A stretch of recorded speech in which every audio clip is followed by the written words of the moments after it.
We'll start a little bit early. Everybody good?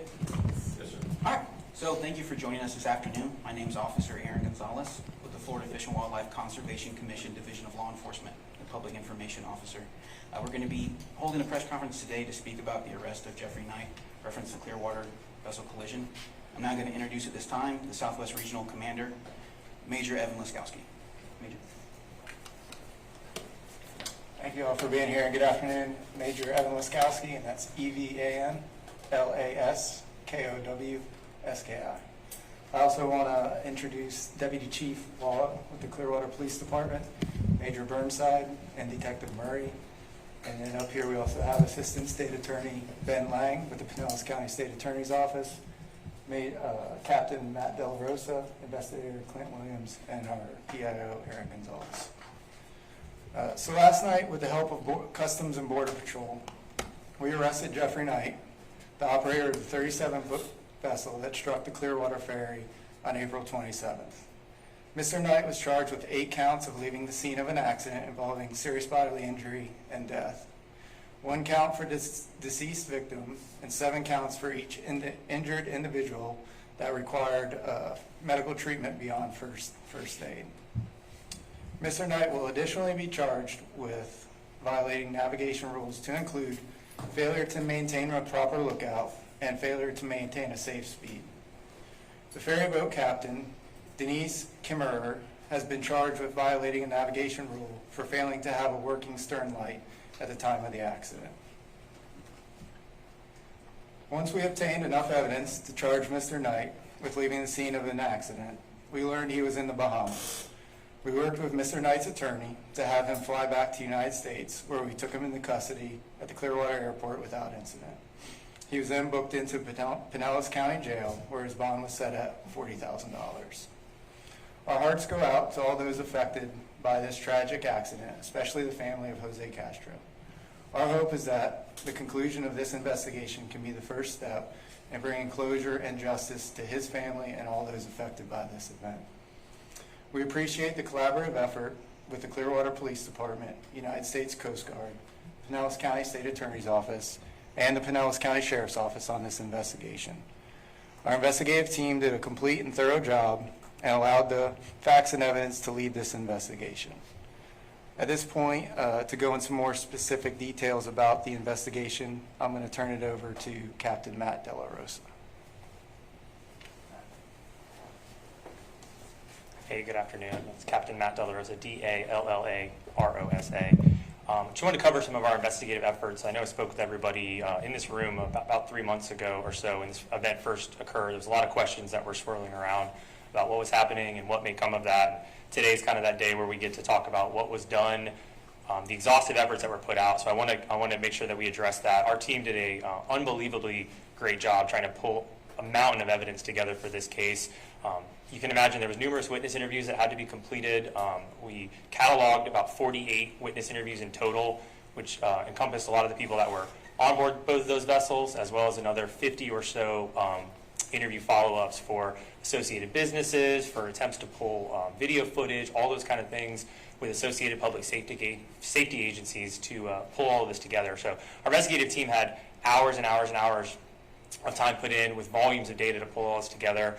We conducted a reconstruction on both vessels completely, mapping it with some sophisticated technology and then reconstructing some of those crash sites digitally. We also conducted a reconstruction in reality where we were able to test drive the vessel that was in question so that we could understand the dynamics of it completely, do a complete functionality check. All of that was required so that we could conduct a thorough investigation and to be confident with the charges that we ultimately presented to the Pinellas County State Attorney's Office, which has ultimately brought us to where we are today. So I just want to commend that investigative team, which was made up of a bunch of different people from FWC, a lot of other agencies.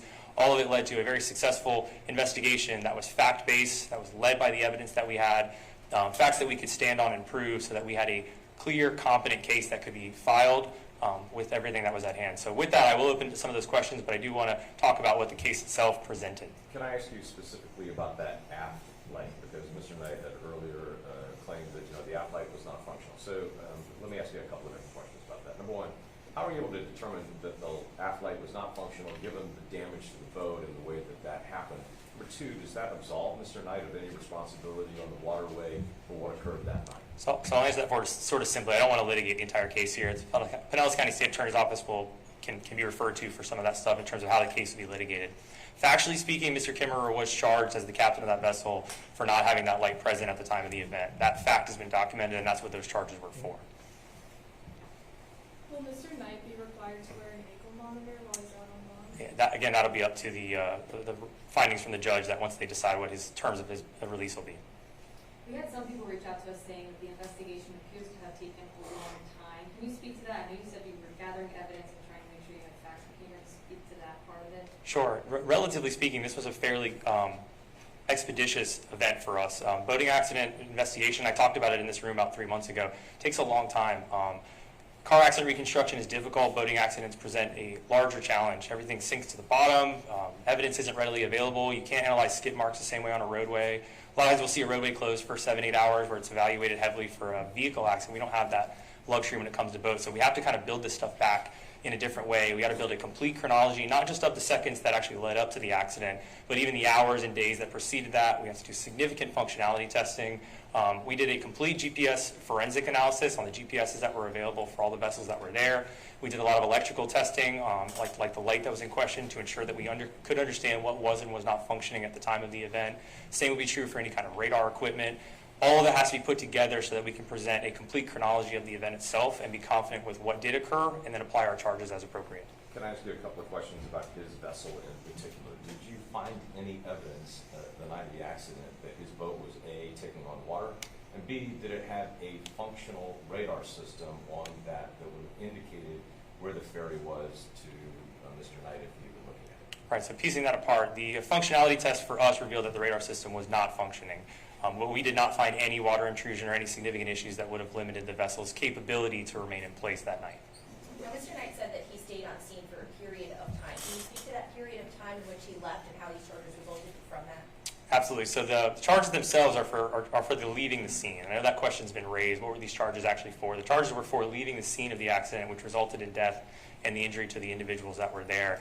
Mr. Knight did remain on scene, and again, I'm not going to litigate the entire case. He did remain on scene for a period of time, but our evidence revealed, and a lot of 911 call evidence revealed, that there was a significant change in the demeanor of what was occurring, and there was an attempt to leave the scene, which was then tracked down. The Pinellas County Sheriff's Office ultimately stopped Mr. Knight a good distance from the scene, and the discussion he had with those deputies did not indicate any desire to remain at the scene, and that's what led us to the charges we have today.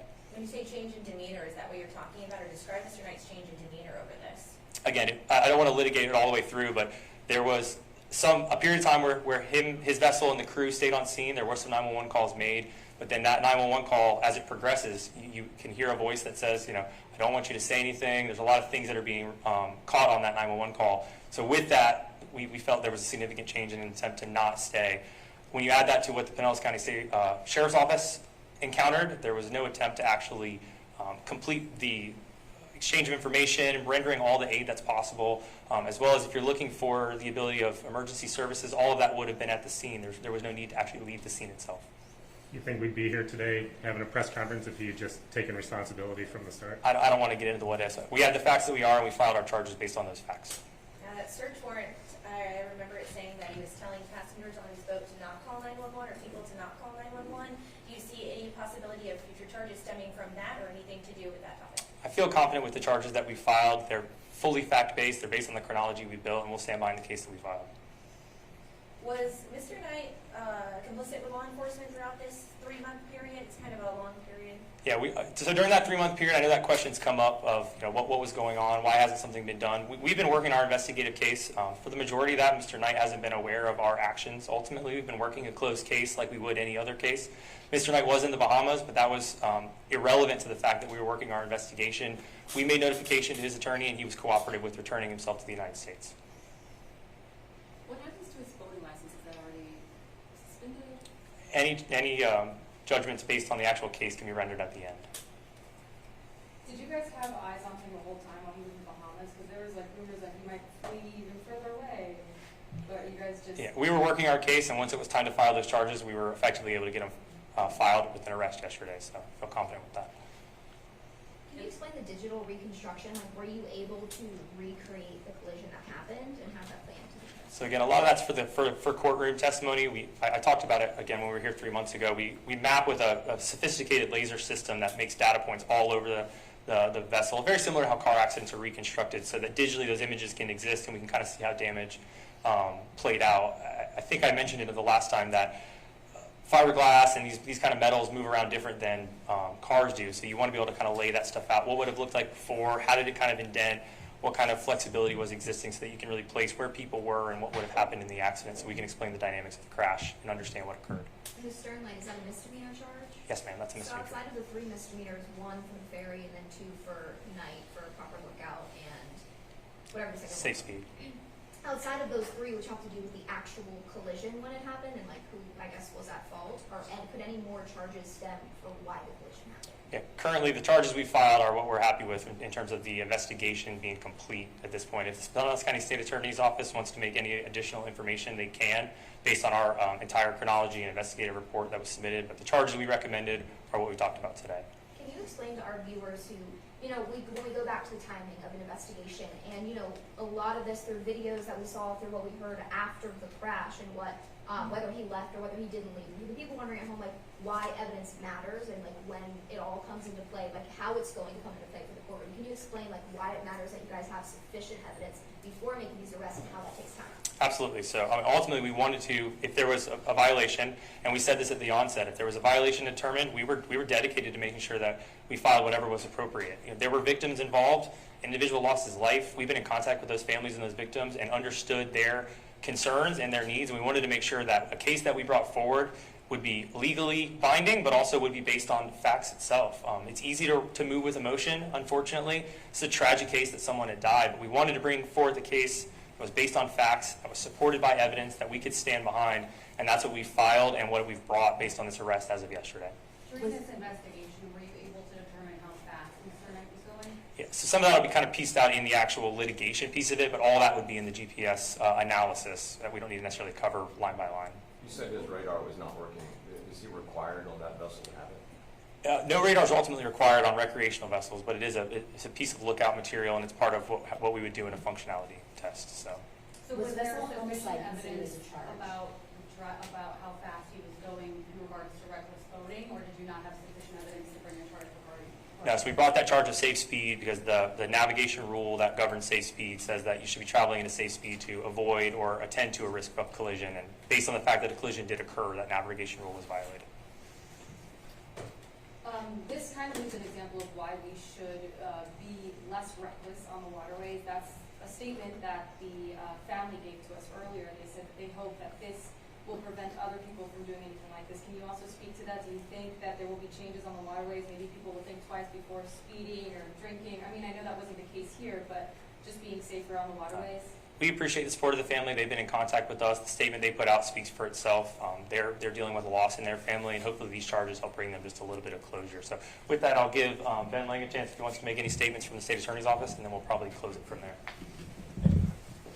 Good afternoon, everyone. I'll take any questions. Was vessel homicide considered as a charge? So we're confident in the charges that we've brought forward. We have a very good working relationship with Florida Fish and Wildlife, and that plays into the time that we've spent over the past 3 months looking into everything. We take time to compare facts and put them towards the law. We don't make emotional decisions at the office, so that's why we have the charges that we have here. Are you guys looking at charges for any of the other people on Knight's boat? I know there are 5 others. As of right now, this is what we brought forward. Mr. Knight has a history related to incidents on the water. In looking at the totality of the case, was there any evidence to suggest to you that maybe he shouldn't have had a boating license and been out there to begin with? I don't have any information on that. We're aware of the prior incidents, but again, this is a separate case, and this is what we're looking at and what we're working with.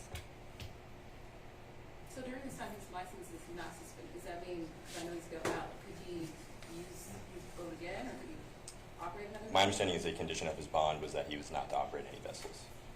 Will you ask him to surrender his passport? I'm not going to comment on anything outside of that.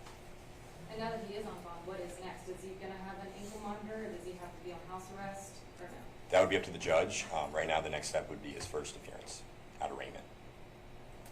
Can you just speak to the arrest? Like, what does it mean for you guys to know that this man has been arrested, is facing charges for this incident that left one person dead and several others injured? Well, obviously, this was a very tragic case that occurred, and we've taken the time over the past 3 months to look at everything, not make any emotional choices or reactions, look at the evidence, look at the facts, compare everything to the laws that we have, and that's how we've gotten to where we are today. Obviously, we are happy with the position that we're in, and we're confident with the charges that we're bringing forward. Mr. Knight was ultimately cooperative and did come back from the Bahamas, and so now we're starting the next leg of the case. In terms of the next part of the case, are you looking to litigate this to trial, or are you looking to leave this out? What's your next steps? So ultimately, we'd be going forward. We're filing charges. We have 8 counts of leaving the scene, and that's what we'll be going forward on. And how that plays out, we'll have to see. Thank you, guys. That's all the time Thank we you. have.